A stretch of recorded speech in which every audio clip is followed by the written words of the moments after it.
to make peace with mediocrity. That is why, before the last election, we had already realized that although we had achieved political independence and our constitution expanded our democratic human rights and the rule of law, we still had not fully consolidated our nation. These two milestones, great as they were, had over time been undermined by the paradox of the marginalization of the majority. We saw clearly a system in which a few rose to the top of the pyramid, while millions at the base struggled to survive, with education outcomes compromised, healthcare beyond reach, access to affordable credit denied, housing unattainable, and farmers abandoned while our youth were locked out. That is the reason we introduced the bottom-up economic transformation agenda, to bring the marginalized majority back into the heart of our nation, to ensure that no one is left behind, and to begin the work of social engineering necessary to pursue the broader dream of economic freedom. We had to begin where marginalization and exclusion had been greatest, that is at the bottom. And so, over the last 3 years, we have made bold choices. They have delivered results that are unprecedented, unmistakable, and consequential. For years, we spoke of agriculture as the bedrock of our economy and farmers as our pillars. But the truth is, we did not truly know them, and neither did we truly prioritize them. Today we do. For the first time in our history, over 7.2 million farmers have been brought into the single national digital database. We now know who they are, where they are, what they grow, and what they need.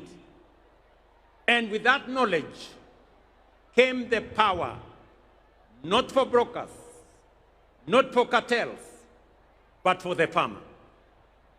This digital platform became and is the backbone of targeted support, including subsidized inputs, affordable credit, and modern extension services reaching real farmers directly. We lowered the cost of production. We brought the price of fertilizer down. And in so doing, we restored profitability to the smallholder farmer who produces over 70% of our food.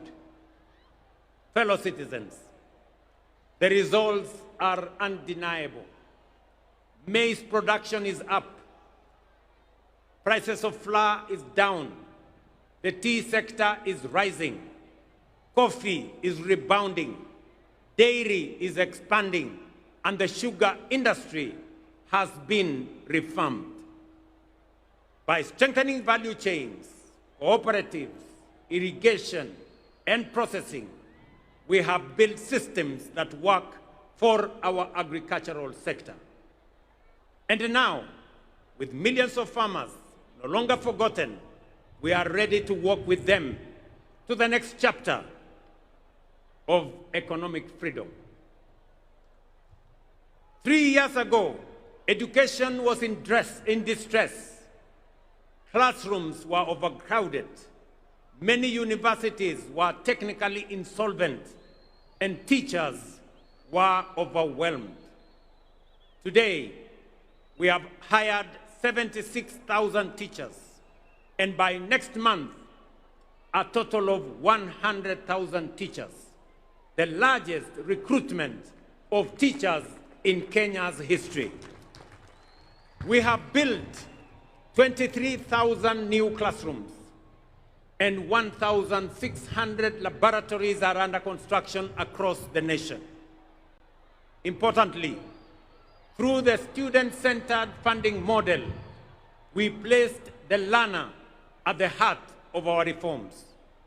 For the first time in our history, scholarships and loans now follow need and merit, ensuring that every deserving student has a chance and a just and equal opportunity to pursue their dreams.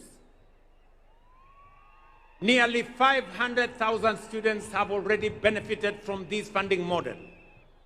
Students who, under previous systems, would have been excluded by policies that failed to recognize them.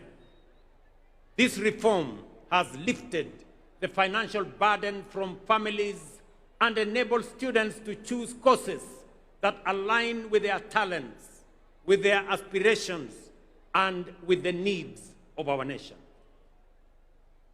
Our healthcare, we have another irrevocable decision that no Kenyan should be too poor to live. For decades, universal healthcare was spoken of, but in our time, it is being actualized. We engaged 110,000 community health promoters who are now reaching millions who were once excluded, forgotten, and without access to health care.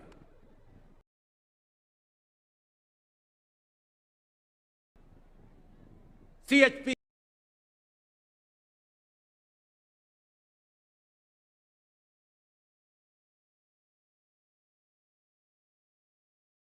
have already patients to track healthcare delivery in real time.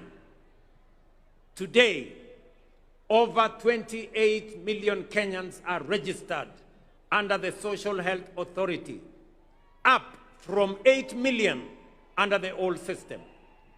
That means 19 million Kenyans who were once forgotten are now in the healthcare equation. Among them are 2.3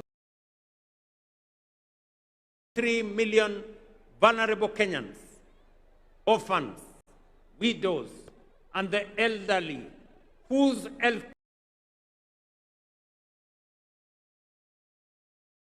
care is now fully paid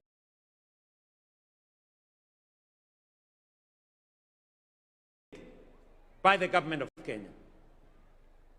Healthcare was never meant to be a privilege. It is a constitutional right. And with the realization of this right, we are ready to work with all Kenyans into the next chapter of economic freedom. For the millions of Kenyans without employment, we moved beyond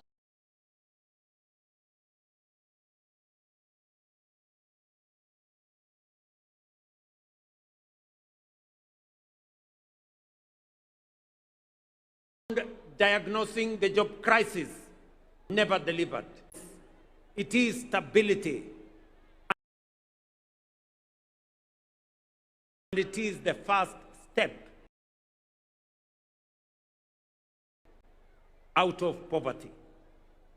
In just 3 years, through our housing program, over 240,000 affordable homes, hostels for 180,000 students, 30,000 institutional housing for our military, police, and prison officers, and over 400 new markets for our traders are under construction across